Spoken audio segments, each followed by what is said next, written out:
go ahead and get started. People are hopefully in the right place. This is from mess to masterpiece, taming images in Drupal the thoughtful way.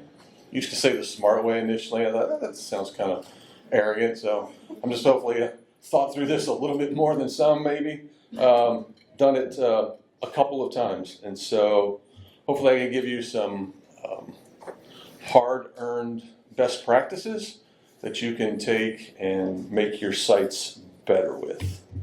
Oops. Practical developer-friendly session on bringing order and intention to your site's visual content. My name is Perry Brown. I'm a senior developer at Mobomo, one of our sponsors for the weekend. You can reach me online at Up Till 4 Music. Don't ask. Anyway. Been doing Drupal since about, I think it was 6.2 was like my inauguration. So that translates in about 17 years or something. It's been a hot minute, and it's amazing how the time flies by. I have a wife and 4 children. My wife has a 5th child, that's me. 2 fur babies, and I am from Columbus, Ohio. OH? Yeah. IO, there you go. Okay, had me worried there for a little bit. Mobomo, we're again one of the title sponsors, but we do have some career opportunities available right now. If you're looking, there's a QR code that takes to our careers page. You can scan that if you want and go, and if you decide to apply, be sure to tell them that I sent you, because then I get a bonus and you would too. So hey, it's pat in my pocket a little bit.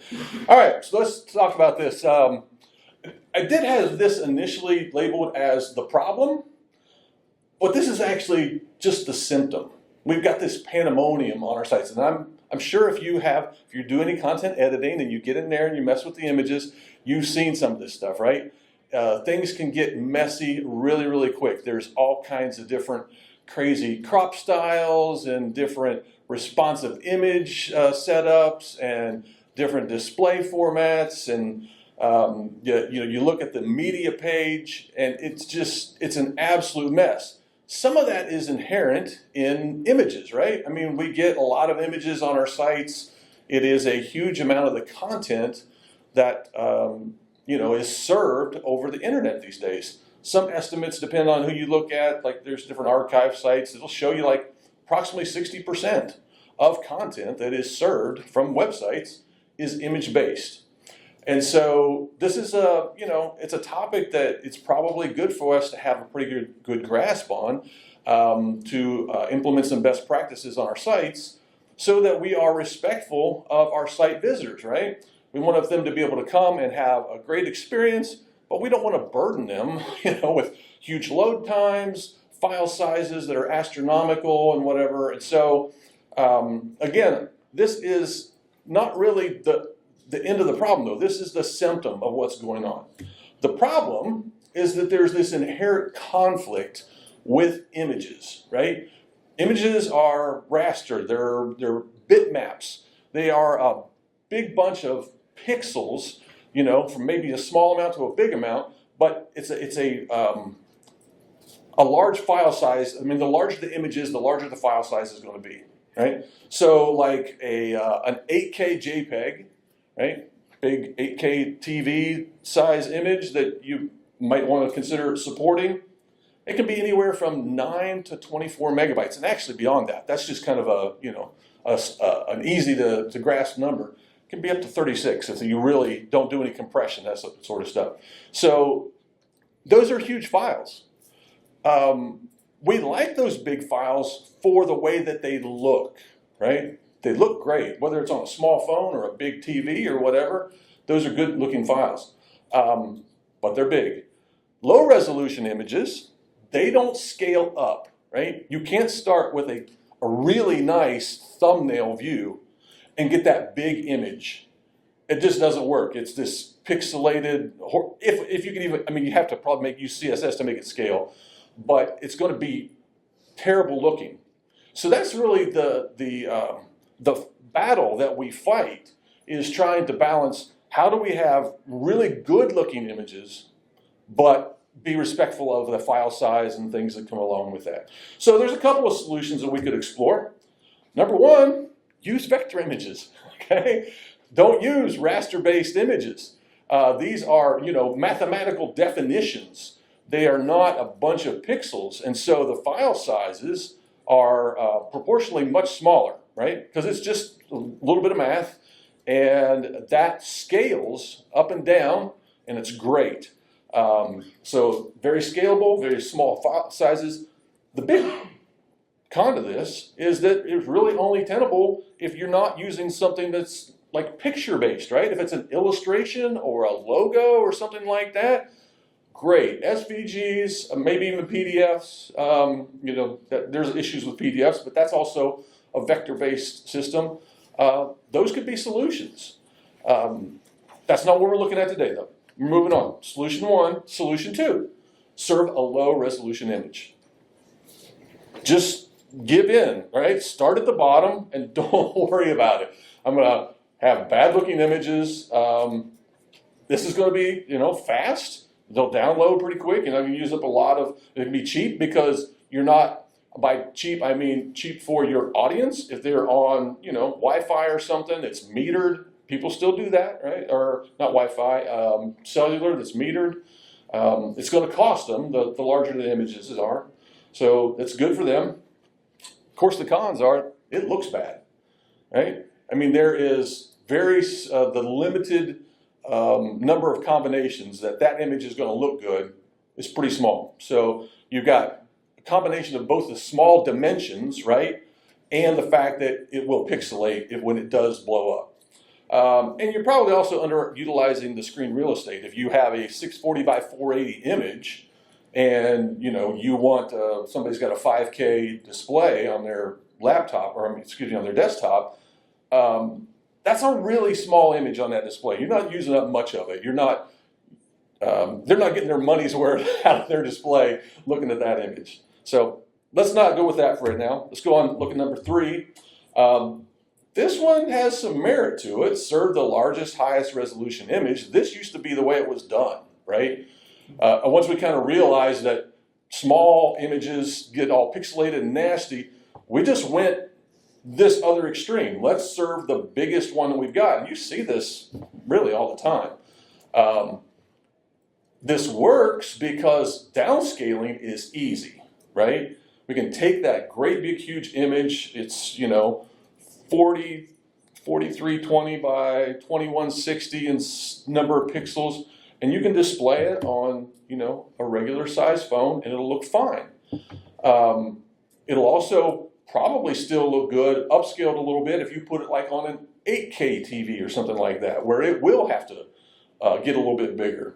But that's a simplistic approach and has some merits to it. Like I said, it's going to look good. It's going to fit every viewport. It's going to scale up and down.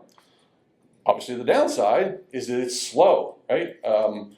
Now, as developers, we are probably not as sensitive to this at times.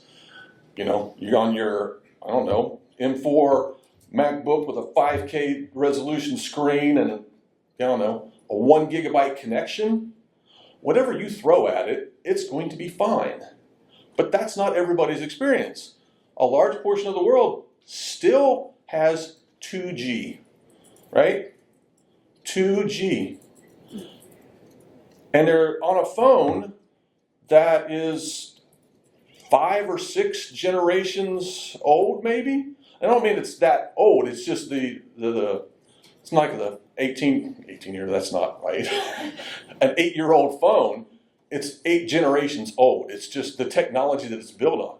And so we have to be kind of more, sensitive to the fact that when it looks great on your setup, right? That's not everybody's experience. So we want to be aware of the speed and the expense again. Solution number 4, this is what we're going to look at today, all right, is responsive images. This is where we get, when we do it right, we get the best of all worlds. All right, I hope I can kind of maybe convince you of that and see some ways that you can do some really good stuff with responsive images to give a great visual experience for your site visitors. So it looks good, right? It's going to have a big image, but it's also going to have the ability to scale down and have a small image. We're going to give multiple choices for that image and let the browser pick. Well, that's one of the things we're going to talk about. The downside of this is it can be pretty complex, right? This is a solution that's been in the making for 8 or 10 years now. And so there's been a lot of false starts, a lot of rabbit holes that we've gone down. It took a long time to get stuff in the browser to where, it was standards. And it was just a lot of tough work because, again, it's difficult. This is not easy. And there's things involved here that you can't know in advance that make it doubly complex. So we're going to look at those here in a little bit. This also requires planning. That's one of the things that I'm hopefully going to give you a little bit of a jump start on, right? Like I've done, I have an answer. It's not the answer, but it is a place that you can jump off from, can give you a leg up, right? Do I have it up here? Yep, nope. I do have at the end a QR code for GitHub repo. If you want to scan that, you can play with it. All of the configuration and everything is there, and that can give you a place to start. So let's look at a couple of ways that we can improve our images. First off is this: design a flexible system of base image styles. All right. So let's start here. This is the media types. Everybody familiar with this page? Seen this? Been there? Nothing new, right? I only have 2 up here right now. I didn't install the entire media module from the modules page. I just used the parts of the recipe that is now part of Drupal 10.3 and above that everybody's touching on the recipes, looking into it. It's great stuff. But the media module or the media image module, recipe part, all it installs is the image. It doesn't install the document and the video and all that other stuff. So, a little bit lightweight. And then there's another module that I installed that put the vector image up there. So this is kind of our base. And then when we talk about image styles, wow, this is what I'm talking about. And if you'll notice, there's 150 plus, almost close to 150 of image styles. What in the world is going on here? This is part number 1 of kind of changing your mindset about how you do responsive images. In the past, one of the things that a lot of developers have tried to do is to personally be well informed and make all the decisions kind of in advance for the site visitors, right? So with a responsive image, you can set it up a lot of different ways, right? There's a lot of different recipes for the way responsive images can work. But one of the ways was to take and make a media query, and every one of those media queries that was part of the responsive image, we gave the browser 1 image. And so we said, at this size, you get this image. The next size down, you get this image. Next size down, you get this image. And 99 times out of 100, that was just a scaled version, right? So we were being good citizens. We were giving them a very high resolution, or highest resolution that we had at the top end, and then we were metering it down, a couple of different sizes going down. And that's better than nothing, right? We are giving the browser some options. But what we don't know, what we can't know in advance, is things like what is the viewport size? I mean, you can do, you can have some JavaScript to do some sniffing to try and figure that out. But what are you really going to do with that? Like, you're going to figure out every use case? I don't know if you've seen like the latest, it's one of those grids that's got like all the different sizes of devices on it. Thing keeps growing every day. It's like there's just so many different options. What are you going to do with all that information? I'm not doing anything with it because I'm not making any choices based on that. I'm not looking at the resolute or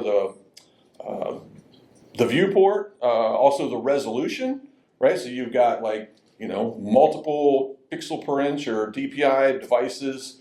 I'm on a MacBook. It's 2, 3. I don't even remember now. But that number of pixels per inch and the density of it, that's going to affect the display of an image. You can't know that in advance.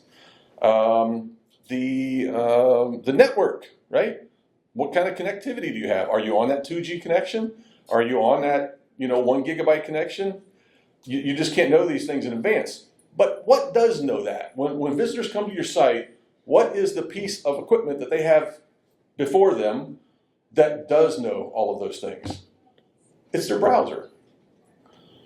And so what we're doing here is, let's get off these art-directed ones because those are kind of special cases. What we're doing here is we are giving the browser like 17 versions of this aspect ratio to pick from. And we are going to let it, based on, the density of I call it screen resolution, the network, maybe the restrictions if they're on a data plan and they say, hey, I'm going to restrict this site to only so much. All those things can be done. The browser knows those things, and then it can pick the best one. I find that it's difficult for me to get the lower resolution stuff because I'm on, high-speed Wi-Fi most of the time. I have a phone that has, a high pixel density on it. So it chooses, instead of like the one that I think it would pick, maybe 1920, it picks the 3841. It gets the one that's twice as big. I'm not making that decision, the phone is, right? I'm not making that decision, the laptop is. So, let me circle back to this. So there are a couple ways to go about, easier ways to go about doing this. This used to be a nightmare to set this up, right? So DrupalCon Pittsburgh was 23. Saw Rick Hawkins do a talk on an image, having a plan for your images. And matter of fact, I've got a slide on that at the end. I would recommend you check that out. It's a little more, organizational kind of this. This is maybe more a little philosophical.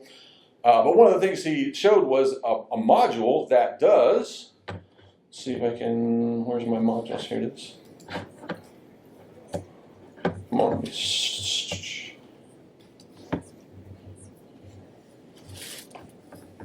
Image style generate. You can set up definitions for what you want your image styles to look like, right? Like what the aspect ratio that you want it to be. And you can give it a bunch of sizes and it'll do like this multiplication, does all this hard work, and then it generates all these image styles. So I took that and ran with it, and I made this ugly module that takes, how many is it now?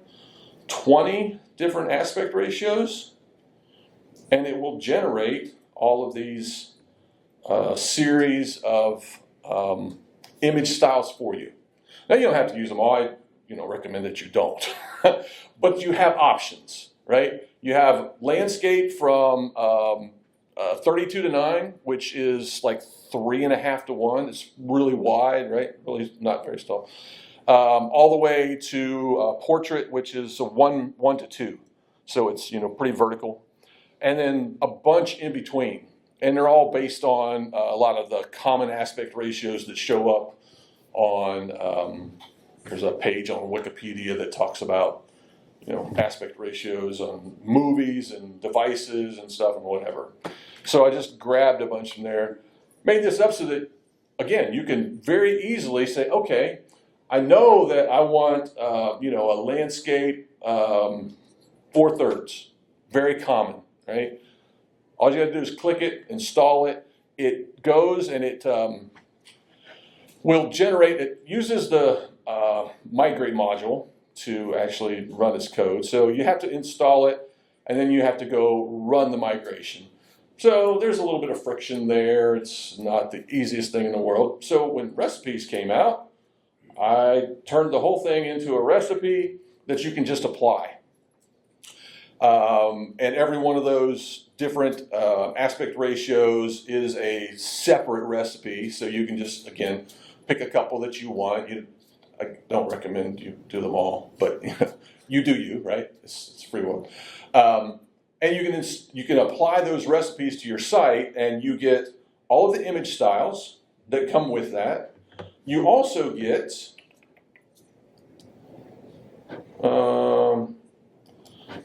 responsive images. So if you'll notice, I have here's landscape 32:9. If I look in here, I have all of the landscape 32:9 aspect ratio image styles selected. And I am using 100 viewport widths as that's my media query. That is me turning over completely to the browser, fill it up 100%, whatever the space is available there, whether that's the entire viewport, that's something constrained by your templates or your CSS or whatever you've got, take 100% of that, and then you pick out whichever one of these is the best for all of the things that you can see that I can't, and you fill that up. It's simple, it's elegant, and it works great.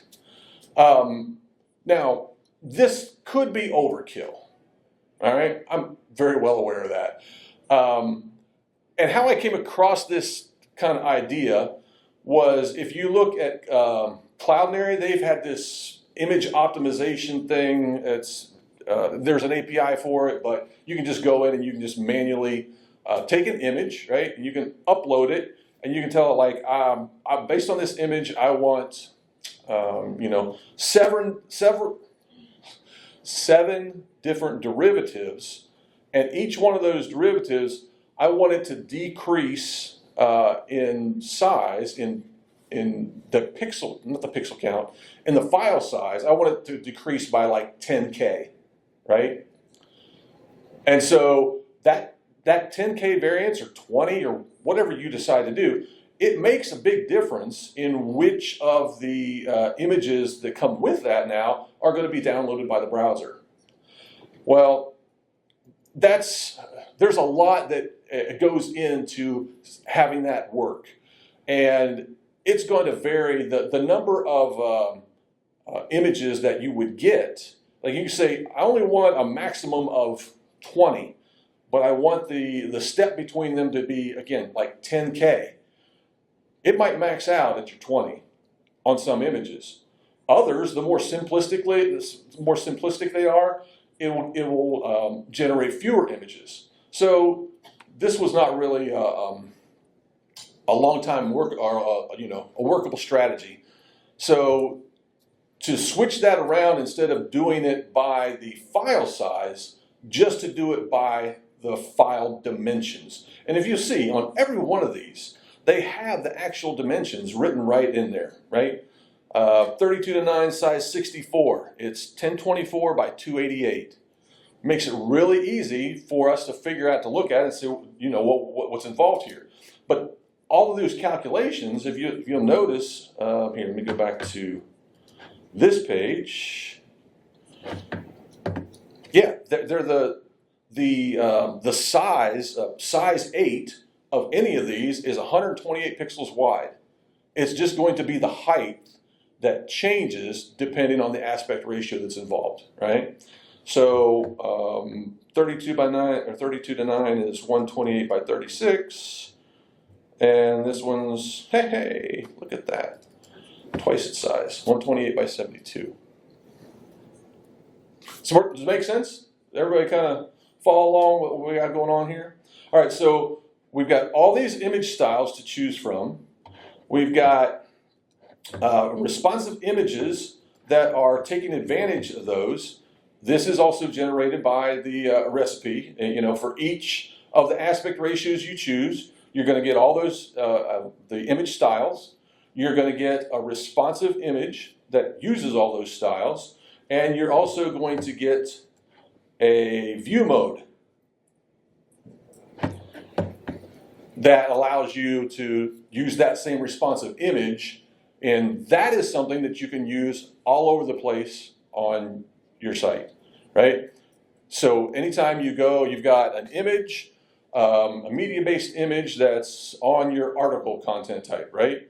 And when you display that as a teaser, you can choose what format that, or which of these,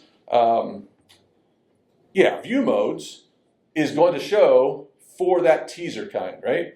And so maybe it's for the teaser, it's a little, I don't know, 16:9 that you're going to show, or maybe you're going to show a square, right? Maybe what we're looking at is the image for the author. It's a headshot. So it's kind of like a little icon. Well, you're going to have to restrain it with some CSS to make it show in the right dimensions, but it's just going to be a little square with maybe it's circle, I don't know. But then when you look at the full view for that article content type, now you change what of the view mode that you show that image. Now you can show it as, you know, a 32:9 banner that shows up. It's somebody's face that looks kind of strange at that point, but whatever, right? It's all the options that you get. So let me show, here's what we're looking at, all right? So here we got the default display that comes with, there's another one that's kind of hid, the full display. But then for my 16:9, wherever I use this, I am going to be showing my responsive image, landscape 16:9, and you know you can link it to stuff, whatever you want to. I would recommend in most cases, like for something like this, you're going to lazy load this, right? You're going to say, hey, you don't have to put priority on getting this down. But there might be other instances like this, 32:9. Oh no. I'm also lazy loading that. Where's it at? It's a banner. It says right in the name, eager. I am eager loading this because of where I'm going to use it, right? It's going to be a banner that's going to be, quote, above the fold on your site. So you don't want to lazy load that. That's kind of defeating the purpose. You want it to come down quickly so that that experience that your end user has is a good one of that image. And you're not waiting on it. So, all right, we go back. So flexible base images, responsive images. We looked at the responsive images. Again, this is a collection of all those different sizes that you hand it off to the browser, let the browser do its thing. But there may be times where you do want to take a little charge, all right, for things like art direction. What is art direction? Anybody? I mean, you don't have to shout it out, but do you know what art direction is when I use that term? Okay, so I will explain a little bit just for anybody that didn't. So art direction is when instead of you just taking the image as it comes, you are going to make different versions of it. Your crop is going to be different. Your focal point is going to be different, right? The amount that you show is going to be different. So for a big picture, right, there's a lot going on in it, or maybe it's got a lot of like quote white space, right? Whatever is the focal point of that image, it's pretty good size when the image is pretty good size. But when you scale that thing down and make it nice and small, and you can't tell what in the world's going on there. You need to crop out some of the white space around it, right? You need to what is it? Less noise, more signal. I think this is what you would say. So you're making an art-directed decision about what part of the image you want to feature. It may be something to where, somebody has taken a nice photograph and they have put their subject, in like one of the thirds, right? Lower third, upper third, left, right, whatever. It's not right in the center. It's someplace else. And so when that image size changes, you want to make sure that that crop, maybe it continues to be in one of those lower third kind of areas, or a third, wherever that may be. So you're not kind of destroying the art-directed nature of the original image. But because the size is going to have to change, you're going to have to make some decisions about that. So let me show you real quick what I'm talking about. I've got this one here is the art mask banner. For this, you notice now I am using a breakpoint group that is from the theme. Right? So I made a copy of this theme or this theme and called them a BOMO. Whatever. Got to do something. But it has breakpoints, and these are all the breakpoints that come with it. Right? I'm only using 3 of them here, but for them, I'm saying okay. At the top, my breakpoint is 1200 pixels.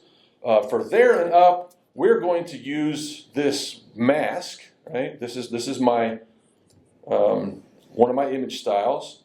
I'm choosing this one. This is one of the 32:9 aspect ratios, but I'm showing a mask. I'm doing something different with that. Okay, we'll look at that here in a second. Next size down at 640. Again, you notice there's dimensions, 1024 by 576. This one is a 16:9 aspect ratio, and it's got a different mask on it. And then we get down to the bottom, we have one that is a 1:2 aspect ratio. So it's portrait, right? Higher than taller. And we have a fallback where you got to give it something. So this one is kind of the middle of the road. No, that's the top of the biggest one. And you need a fallback so that you get dimensions. As the browser is downloading that, it will placeholder something, right? If you give it the dimensions, it'll so you don't have that jag, right, where stuff comes in late, whatever. But this is an art-directed decision, right? I am saying, I am now taking over. I'm kind of breaking my rule of saying, give it all to the browser, let the browser make the decision, because I am now making this art direction. So what does this end up looking like? Well, again, we got to go make a view mode. We got to have some way to display that responsive image. So I've named them the same thing, art mask banner. And then, let's see, don't need you. Let's get some, oh, here's our content. So this is an image that I made crops of that are art directed. Does anybody see the cat down in the corner there, right? That's what I'm talking about. He's right there where he should be for a good image. But I made a couple of decisions that were in contradiction here. One, I chose a focal point, an individual focal point, and it is not the cat. For the focal point module, everybody familiar? I'm covering stuff way too fast here. Focal point module allows you to set a crosshair on an image, and as the system makes the crops for that image, it will try to put that crosshair right in the middle of the image. Can't always do that, right? You get too far off to the side, it's not going to be able to get it in no matter what, but it's going to attempt to put that focal point right at the center. For other kinds of crops, you can set up a widget that allows you to do like an aspect ratio crop that you can move, wherever you want on this page. So what does that look like? Let's go look at, I have to add an image. I have to edit an image. Let's do that. Let's edit this good looking boy right here. Okay. So here I have multiple crops. I have set the focal point as that one little blue dot down there. And then I have taken these other aspect ratio based crops, and for this one I just kind of featured the cat a little bit more, and there's the portrait shaped one. So when he shows up, depending on the display that is being used, there's going to be some options, right? Well, here's where I set the stupid focal point on this, the edge of that table. So when I go back, let me open another tab. I have a disease, I'm sorry. This is the crop. This is the 32:9 crop, and you see the cat. If I scroll down here, here's the focal point. It's a different crop, and I tried to put that corner of that table, and so it's not right exactly in the middle, but it's pretty close, right? This is a square image. The other one's nice and wide, so gives you a lot of flexibility. Let's share with you real quick. I did say, like, you probably don't want to use vector images, you know, if you're like trying to do a picture or, you know, whatever. This is not a picture. This is a vector image. This is something my daughter did for, was it? It's AI. That's not it's not AI. It's Adobe Illustrator AI class. graphic artist. And I don't think I can make it zoom, but it's absolutely incredible. Anyway, I digress. So let's move on. But let's go in here. Let's edit this real quick. And let's add some other stuff in. And I'll demonstrate some of these other things that are available. So, our media browser here, we are going to pick, let's see, let's pick you. And we are going to choose a different display. We are going to set, wrong image. We are going to set you as art mask square. Okay, that's different. And we're going to come down here, we're going to insert another one. We'll get this good boy here. And that one we are going to display art mask banner. Okay. So now let's save that. We got a lot going on here now. So now we've got this banner at the top, right? That is the 32:9. And it is our responsive banner. If we look at this, if I view source, inspect this, all right, I need to speed up here. This is a single image, right? But look at all of these different sizes that come with. This uses picture. When you art direct and you take and you say, I want for this media query, right, this size, I want to add one picture in here. And then for the next one, I want to add another picture in this. You are going to end up using the picture element instead of an image element. Now there's an image element that's down in that picture element, but this is where you get multiple sources, and they can have different things going on with them. You notice these ones, there's WebP. If you see it, ooh, here, I guess I can highlight it right there. The file format is WebP. That's a module that does it automatically. It turns my JPEGs and my PNGs and whatever, it gives them an alternate file format. Well, I get a source set for every one of those. There's the different aspect ratios, the different file formats. So when it comes down to it, I end up with a bunch of stuff. This is why I'm talking about this stuff can get complex. thankfully, Drupal has all kinds of solutions for us about this, right? This stuff gets a lot easier, a lot quicker. So I gotta probably go on. Let me go down and show what happens when we go responsive. Come on. Okay, so I have 1200 was my first breakpoint. As soon as I drop a pixel below that, it's now going to give me, instead of the 32 to 9, it's going to give me the 16 to 9, right? But this is still a bunch of images for the browser to choose from. This is like 17 versions of the 16 by 9. Now, it's really only relevant until I get down to the next breakpoint. So if I drop down to 640, I'm still getting the 16 to 9, all right? Drop below that to my lowest. Now I get the portrait version, a 1:2 version aspect ratio.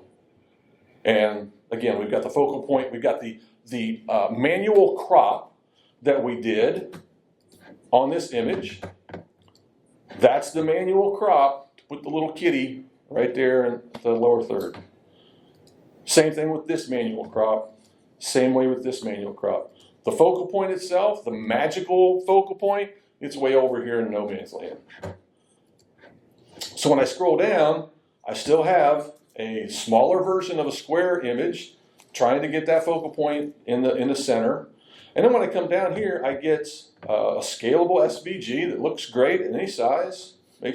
But now, oh, I forgot, there's this thing with, let's see, I need to go like this to be able to continue to scroll.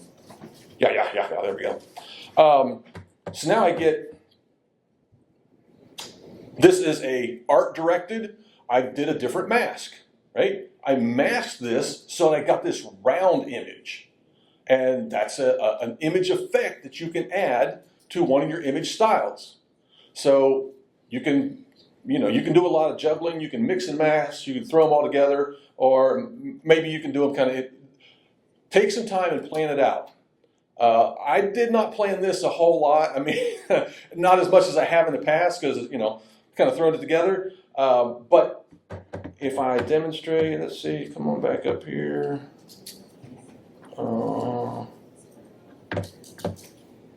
I guess I could have done that.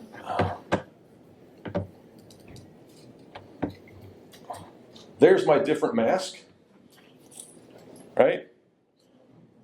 And now if I come back up to 1199, same circle, but then I come up one more, and now it's a hexagon, right? So those are art-directed things that I'm doing. They don't really make any sense. You're probably never going to do this. It's just an illustration, right? It's just to show you kind of what you can do. And the same thing has happened down here with the good boy. He's going from, this whatever squiggly thing to this to, let's see, what is it? I don't even remember what, oh yeah, it does some, like a scalloped thing, whatever. There are a ton of other effects that you can do. You can do coloration, you can do sepia, there's a smart crop image effect. Let me show you here real quick what I've got for modules.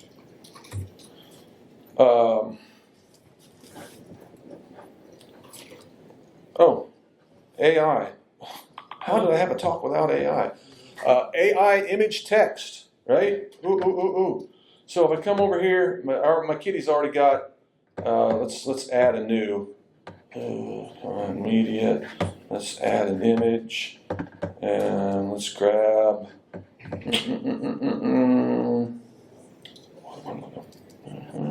test images, yeah. Not screenshots, test images. Let's get, I don't even know what this is. It's probably a cat. Hey, it's a cat. Who would have thought? Okay, generate with AI. Watch this madness. It might take a little bit, I don't know. Depends on how fast the internet is. Does anybody else hate doing alt text, describing? I mean, it's not just me, is it? Look, now, it has instructions to not do this photograph of. So, you know, sometimes you gotta fix it a little bit, but an orange cat with green eyes looking up, blurred teal background. Right? Not bad. I'm out of time. One of the best uses I've seen so far.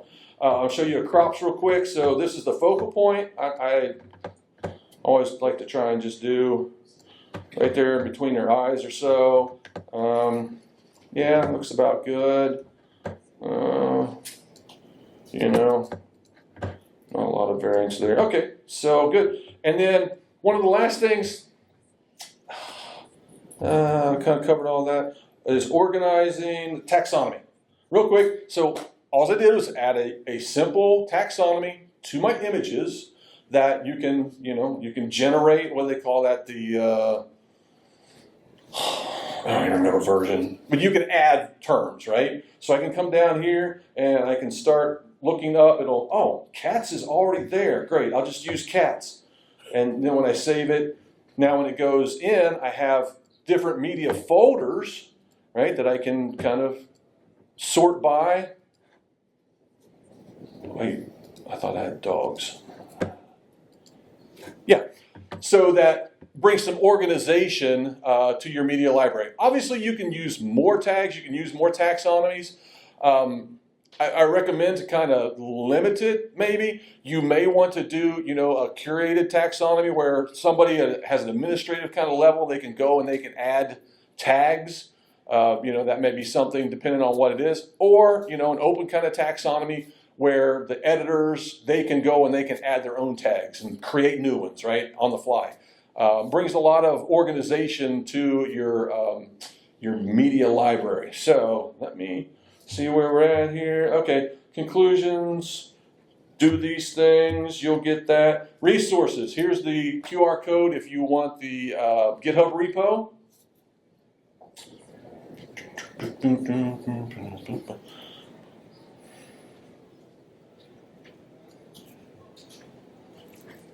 All right, keep them out, there's more coming.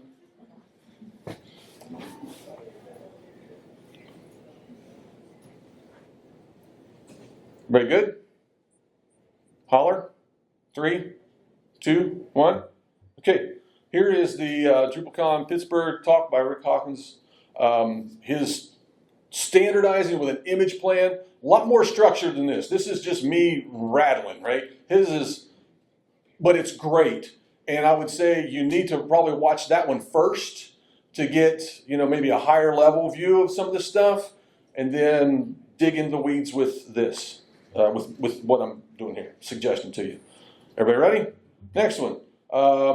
We don't really have time for questions. This is my contact information. If you scan that, it'll make a contact that goes into your, contacts on your phone, and save it, and then you can email me. I have one that's got my phone number on it, but I didn't want to dox myself, on the video. So this, I don't care if you send something to my email, but we can have conversations then. Going to try and maybe look about doing a BOF here in a little bit, whatever. Somebody wants to talk more, because I did not leave time for real questions, but if anybody has one, I will take it quickly.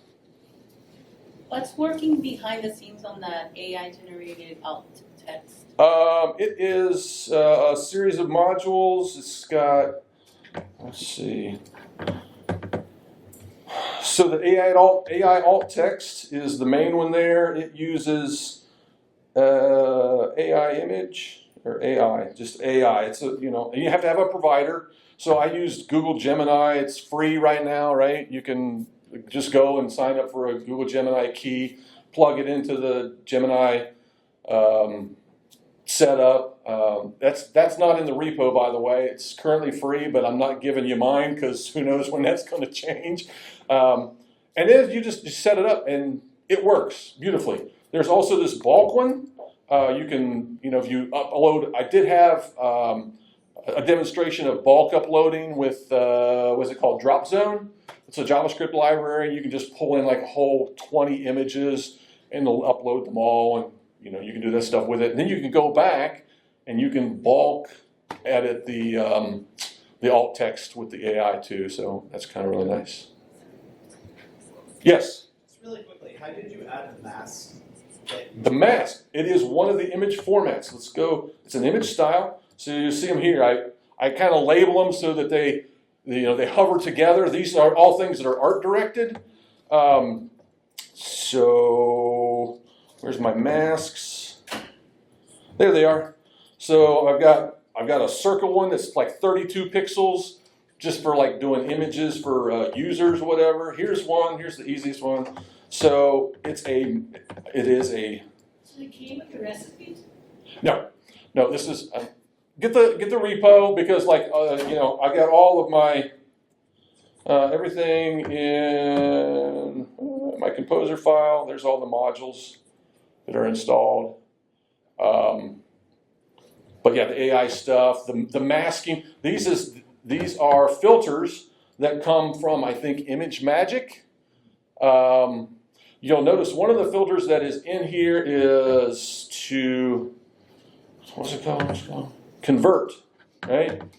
And so you can convert this to a different format. When you use these masks, you got to convert to a format that supports transparency. So, WebP, or you can do GIF, that's it, it's still out there. PNG, I'm not sure about AVIF, if that's, anyway. But you'll notice in here that I already have it, right? I scaled it to the size that I wanted to, then I converted it to WebP, then I apply this mask, and the mask is, I'll show you what they look like. If I can find one. Black and white. I don't know where they're at.